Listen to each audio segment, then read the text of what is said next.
Hi, this is Scott Garibay, and today we're going to talk about Andrew Yang, and we're going to talk about Andrew Yang in the context of the brand new 2019 movie Gemini Man. There are zero spoilers for Gemini Man in this content. All right, today we're going to do a deep dive into the base nature of Andrew Yang and attempt to understand Andrew Yang even deeper than we already do. The reason why is Andrew Yang has a powerful juxtaposition within his base nature. And this juxtaposition, it's a double-edged sword, and it allows him as a candidate to cut through obstacles that no other candidate can cut through easily, right? But also there's an edge on the other side, and when we swing it back, we're in danger of cutting half our face off, right? It really is a double-edged sword, and understanding the problems that exist within Andrew Yang as a candidate, I think is absolutely critical to solving these problems. And the problem of Andrew Yang's base nature juxtaposition is perfectly illustrated by the 2019 movie Gemini Man. Let's talk about this. All right, okay. So one, you guys are incredibly patient. I get a lot of flack in the comments for talking about entertainment and politics, and I truly believe this is my life. Me talking about things 3 years before anybody else is talking about it, and then 3 years later, people come in and like, it was this way with Facebook. I was on Facebook like 3 years before anybody else, and it was like, what? And then later, like 3 years later, they're like, Scott, what do you think of Facebook? And I'm like, I'm on Twitter now. So and it's a struggle, right? And my point is, if you are listening, okay, right now you're listening to, kind of media, traditional media that is talking about politics and how many houses are selling, and politics and unemployment, and politics and how many cars did America manufacture this year, right? Entertainment is a critical element of the American economy, right? And even more than that, it is a vector that carries our politics, our culture, and our society to the world, right? And the idea that I'm one of the few media people who are talking about politics and the American blockbuster together is ludicrous. This is a part of American politics. So I appreciate your patience. I know it seems weird for me to listen to me, for a third time in a week, talk about, I've talked about Andrew Yang, Elizabeth Warren, and 2019 Joker twice this week. And now I'm going to talk to you about Andrew Yang and Will Smith and Ang Lee and Jerry Bruckheimer and Gemini Man, right? And it seems strange, but it's critically important. And I promise you, these things are incredibly carefully braided into American politics. The reason why it seems strange is I'm the only one talking about it now, but I do believe this is the future of politics. And people are going to figure out that the American movie is an incredible vector for American politics, culture, and society. And you cannot talk about politics divorced from, cannot talk about politics divorced from entertainment. There's no two ways about it, all right? Okay, so let's get it. All right, here's the issue. Gemini Man, all right? 2019 Gemini Man, oh boy.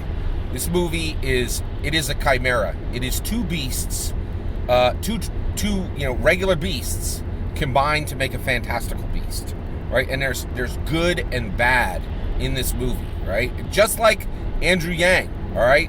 All right, so here's the thing. Oh my gosh, Gemini Man is crazy, right? So one, this content, all the numbers I'm going to talk about either came from Grace Randolph, who is the very best movie reviewer on this planet. If you're not watching Beyond the Trailer, start watching Beyond the Trailer. She executes at a level no movie critic on the planet executes. She's the very best there is, right? I literally listened to her coverage of this movie this morning. There are zero spoilers for Gemini Man in this, right? Okay, so she talked about this and she explained what this movie is. So a lot of these are ideas coming from Grace, right? And then extrapolations that I did, where I checked a few facts myself and went forward. Okay, so let's do it. All right. Gemini Man is a really strange film, okay? Here's the numbers. The numbers are horrifying. It cost $135 million, okay? It is expected to release this weekend to $25 to $30 million domestic. That is catastrophically bad. That is not good numbers, right? You should make basically the numbers in American movies, in blockbusters, you usually make half of what you're going to make on the first weekend, maybe a third, right? And this movie isn't even making, it's not even making a quarter of its budget back on week one, right? And that is not good. By the way, the metric for a successful American blockbuster, a metric for any successful American movie is triple your budget, right? So if this movie is costing $135 million, it needs to make over $400 million to be considered a success as a film commercially, right? Now, it's going to be coming out the gate this weekend. It's expected to come out the gate. Maybe it will crack 30 million. That is terrible numbers, right? Now, why is that? Well, it's because of the base nature of 2019 Gemini Man, okay? Here's the kicker. 2019 Gemini Man has a bad thing and a good thing in it, all right? Well, actually, it's not a bad thing.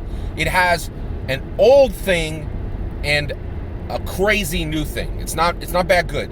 It's old, hyper new, okay? Old, hyper new. Here's the old thing. The old thing about Gemini Man is its script. This movie, okay, here's the people attached to 2019 Gemini Man. The star is Will Smith, okay?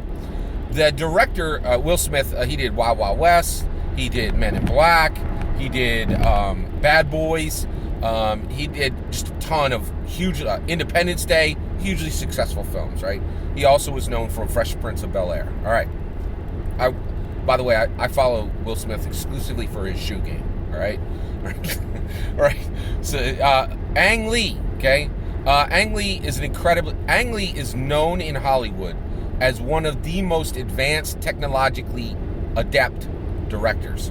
When he shoots a movie, he uses cameras that are like from 5 years in the future. He pushes the technological envelope like nobody else in film, okay? The only movie Ang Lee has ever done that I've ever seen was the movie The Hulk with Eric Bana, okay? But I've actually read about all his films, and I am fully aware that he pushes the technological envelope like nobody else, okay?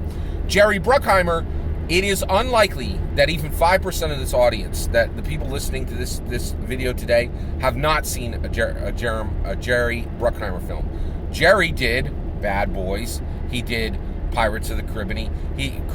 He did Top Gun. He did Beverly Hills Cop. He has done over 50 American movies. 50, right? Okay? He is probably one of these most successful American movie producers in history, okay? It's incredible, right? Now, Gemini Man is a 1997 Jerry Bruckheimer script. That is crazy old, okay? All right, and honestly, I think, all right, so again, Gemini Man is not expected to do a lot of money, right? That might be one of the reasons why. Is this is literally a movie that sat in production hell. That's a Hollywood term, right? Development hell for 22 years, right? Like, it's incredible how long it took to make this movie, right? Now, you could dismiss this movie based on that, okay? But here's the kicker, right? Right now, this movie was shot in 120 FPS, frames per second. This is incredibly important. Listen to this. The human eye, at its maximum physiological limit, can perceive 1,000 frames per second. The average human, though, can only perceive 150 frames per second. Okay? Ang Lee shot Gemini Man in 120 frames per second. So this weekend, if there is a theater that has the equipment and has the screen and all the gear, you can watch this in 120 frames per second. That is 5 times faster than the frames per second in an average film, which is 24 frames per second, okay? People were complaining and debating if it was worth shooting The Hobbit, like well over 5 years ago, in 48 frames per second, which was double. Ang Lee's movie is 5 times faster in frames per second. This is a high frame rate film, an FHR film, right? And it's an action film, right? And it can be shown on a 60-foot screen, right? So you can see this movie in a definition and in a frame rate that is literally like from the future, right? This is coming close to the limits of the average human perception, right? So what is being done in Gemini Man with a 22-year-old script is absolute future technology. This is hyper now. That is Andrew Yang, all right? So let's get it. All right, here's the analogy. Andrew Yang's family life is a 1997 Bruckheimer script.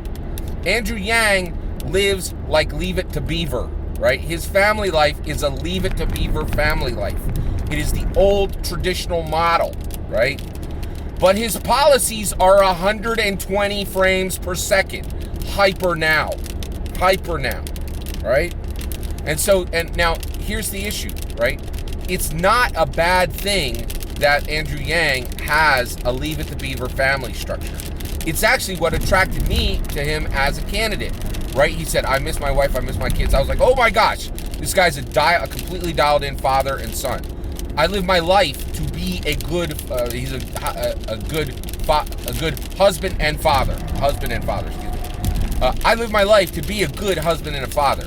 And to me, that's defined by sacrifice, right? And I could smell it. This guy is a real, actually dialed in husband and father. That's what means the most to me, right? And I'll tell you right now, there are tens of millions of Trump voters who are going to smell it on him too, right? And here's the thing. I have a daughter who has truly helped me understand, right? She's in college now, and I talk to her every time she comes home, and she's explaining there is new structures for families today, right? People can structure their family any way they want. So I'm doing everything I can to make sure that I understand that, I respect that, and that I am making sure that I'm not erecting any obstacles to that new future, right? All right. Now, anybody who wishes can structure their family in any way they want, right? That's a good thing, right? But I get to vote. I get to give my vote to what resonates with me, and what resonates with me is the way I live, right? Now, I would not ask anyone to vote for Andrew Yang because of his Leave It to Beaver style family. It's the reason I'm voting for him, right? Because I'm like, oh, he's a fully dialed in husband and father. That means he understands sacrifice, right? And it's one of the reasons why I'm so opposed to Donald Trump, is I don't think for 1 second that Donald Trump ever sacrificed anything for any of his 3 wives, or I'm not sure he sacrificed anything for any of the children he has in his 3 sets of family, right? And that's the issue. My life is structured around sacrifice. I do what I can to make sure that I'm sacrificing, right? And it's what really, I said, that's it. This is the candidate I trust. I'm going to vote on trust, right? I trust this person. And I do. I trust Andrew Yang. He's the only candidate I've ever heard talk about his family in a truly loving and genuine way that resonated with me, right? Now, okay, I would never ask anyone to vote on that, but I will tell you right now, the DNC and the Democrat Party needs to very carefully recognize that tens of millions of Trump voters will smell this on Andrew Yang, and they will be attracted to stop voting for Trump and start voting for Andrew Yang, right? Andrew Yang can beat Trump. No one else on that stage on October 15th for the Ohio, CNN, New York Times debate 4 are going to be able to beat Trump. Nobody. Trump will wreck everyone on that stage. Trump could pick 3 candidates and probably beat their numbers if they ran together, right? Like, other than Andrew Yang, all right? Now, so we talked about Andrew Yang's 1997 Jerry Bruckheimer script. His family life is super old school, right? But his policies are 120 FPS. They are hyper now. They're future technology, okay? Here's the thing. UBI is not a new idea, but his configuration of it is incredibly new, right? Andrew Yang's UBI configuration doesn't match Thomas Paine. It doesn't match what happened in Alaska. It doesn't match what MLK was talking about, right? It's his own configuration. It's a configuration born from a double Ivy League genius who absolutely, mic dropped in the corporate world, and then learn some really critical lessons in the benevolence world, right? Only he, and that's the issue, is he's thinking about policy. I have a political science degree, and I can tell you right now, political science degree is absolutely worthless for today's world in building policy. And the reason why is everything's flipped. There's so much complexity in the world that the poli-sci degrees really can't keep up. But Andrew Yang's got a law degree and he's got an economics degree, right? And he's super dope, smart. And his configuration of UBI is incredibly bold and futuristic, right? The other thing is democracy dollars. There's nothing like this, right? His climate change is a nuanced stance that actually embraces the idea that we may actually be too late on some of this, and we might have to do some kind of slingshot maneuver even to catch up, right? His stance on health. He would be the first president to have a psychologist in the White House, right? He is 120 frames per second when it comes to policy. He's hyper now. He's future tech, right? And the other thing is even cryptocurrency, right? I'm convinced Andrew Yang is so smart that he has ideas in his head. He has policies in his head that he can't even share right now because they would frighten people, right? He has cryptocurrency policies, right? Nobody has even talked about what do you do with UBI and cryptocurrency, right? Is there a way to mix the two, right? There's and that's the issue, is whatever it is, right? The complexity of our world is matched by the complexity of Andrew Yang's brain. And frankly, I will say right now, I do not think that is the case with any other candidate up there. He's flat out smarter than all the other candidates, right? All right, now we've talked about the old and we've talked about the new. What is the problem? Okay, we do have a problem. We have a problem with the base nature of Andrew Yang, right? This is a chimera. We're walking people over and say, look at our manticore, right? And they're like, is that a lion with the tail of a scorpion and wings? And we're like, yeah, that's Andrew Yang. Yeah, he's a lion with a scorpion tail and wings. Yeah, right? And they're like, well, what the heck? What is he, right? And we're like, oh yeah, we forgot. We just kind of remember how awesome he is, and then we forget how incredibly strange this dude is, right? He doesn't come from politics. He's like, I'm gonna be president. I've never been a politician, right? That's weird. That is weird, right? The other thing is most people are like, hey, should I go to college? And he's like, I got 2 Ivy League degrees, right? He's just out, he's a CEO. Many people in America are like, I managed all the Slurpee flavors at the 7-Eleven, right? He crushes it, and then he's like, oh yeah, I run a charity, and people are like, oh, did I give I think I gave money in a Salvation Army bucket once, right? He's so far ahead of virtually every person on the planet that it's hard to understand him. Here's the other thing is, we've got to solve this problem. Andrew Yang is crazy attractive to smart people. Smart people look at him and go, oh my gosh, I get it. I have solved the Rubik's Cube. This is the future. Holy cow. So Andrew Yang is the perfect candidate, right? But most people are like, what? You're going to give $1,000 a month to every American, and then you're going to give me money to elect your opponent? Called democracy dollars? It's hard. It's hard for people to understand him, right? The other issue is he's crazy intelligent, right? But he's not, and actually he has a level of charisma, right? But the reality is he's not friendly and winsome. I don't actually think Andrew Yang base nature is friendly and winsome. What he is he's crazy smart and he has a genuine heart, right? But he's not friendly and winsome. You know who's friendly and winsome? Joe Biden. Joe Biden is friendly and winsome.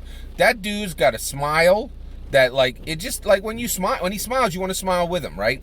And when he's fully dialed in, he will tell you an old-timey story that you want to listen to, right? And the other thing is he is winsome, right? He can make people like him, and he can make people enjoy the moment they're sharing together. That's true, and that's genuine, right? And so I was thinking about this, and I was like, oh my gosh, we got a candidate who is not really genuinely friendly and winsome. And the reason why is, why is Andrew Yang not friendly and winsome, right? There's a very genuine reason that Andrew Yang is not friendly and winsome. Andrew Yang is not friendly and winsome because he's super smart. And when you're super smart, you realize things like, oh crap, we might actually be too late to solve the climate change thing. We may have to do some kind of weird slingshot maneuver to get this fixed, right? And then you like stay up at night, for a month going, holy crap, I think I figured out climate change, right? Like, it's alarming. When you're super smart, you realize things other people don't, and and you're noodling, you're always thinking, right? And so he, like, literally his brain is bigger than his heart. Maybe. I think maybe it oscillates in Andrew Yang, right? His brain is crazy big, right? Like, it's nuts. All right, so here's the thing. I was thinking about this, and I was like, okay, how do we get Andrew Yang to be friendly and winsome? Well, we could just make a list of things that friendly, winsome people do, and then he could do that. And then I remembered Rhett and Link's song. Rhett and Link did a song about this, about a sociopath who learned how to act friendly and winsome. And I'm like, oh no, if we take our super intelligent, very kind-hearted candidate and try to make him friendly and winsome, it's gonna look sociopathic. It's gonna look sociopathic, right? Oh, I'm like, oh my gosh, this is a terrible problem, right? All right, so here's the thing, right? We have the best candidate in the world, but he's got a base nature juxtaposition problem. He's ridiculously smart. He is genuinely has a heart for every American, but that's masked because he's really not that friendly or winsome, right? Not at the level of Biden, right? Not at the level of Tulsi, right? Like, there's just no two ways about it, right? And we have to figure out how to get people to, when we walk over to the Manticore, that is Andrew Yang, we're like, oh, check it out. It's a lion with a scorpion's tail and wings. That's super dope. But most people are like, what the heck? That's a manticore. Like, it's weird, right? So we've got to figure this out. And I hate to point at problems and not give a solution, but I'm not there yet. I don't know. Like, I'm like you. I'm like, why isn't Andrew Yang polling #1 right now? Why on earth is Bernie Sanders, after what happened last week, still polling higher than him? Like, what the heck? Like, it's so crazy. It is painful to see this. I hate bringing a problem and pointing at a problem and not giving a solution. Today I'm doing it. We still have to figure this problem out. We have to understand that Andrew Yang is the Gemini Man film. He's a 1997 Bruckheimer script, married with 120 frames per second, right? That's another thing with the Gemini Man thing, right? Ang Lee cut this movie, and it's gorgeous, right? You can put this on a 60-foot screen with a camera that shows it at 120 FPS. But the reality is the vast majority of movies movie theaters are a 30-foot screen, and it's at 24 frames per second. That's another problem. The awesomeness of Andrew Yang doesn't even fit into most people's perception, right? Like, they don't even have room to understand him, right? Like, it's such a huge problem, right? And so we have this 1997 Jerry Bruckheimer film script married with 120 FPS, hyper now, future technology, and we got to get regular people to see it, right? Now, the reality is the studio that made Gemini Man is going to fail at this. They're not going to be able to get people to go see it, right? But we've got to get over the hurdle. I apologize for not having the solution to now. I want you guys thinking about this. How do we get there? How do we continue to get past this problem, right? Thank you very much for letting me share these genuinely unique ideas. I'm very certain that no one else today is going to talk to you about Andrew Yang and Gemini Man, right?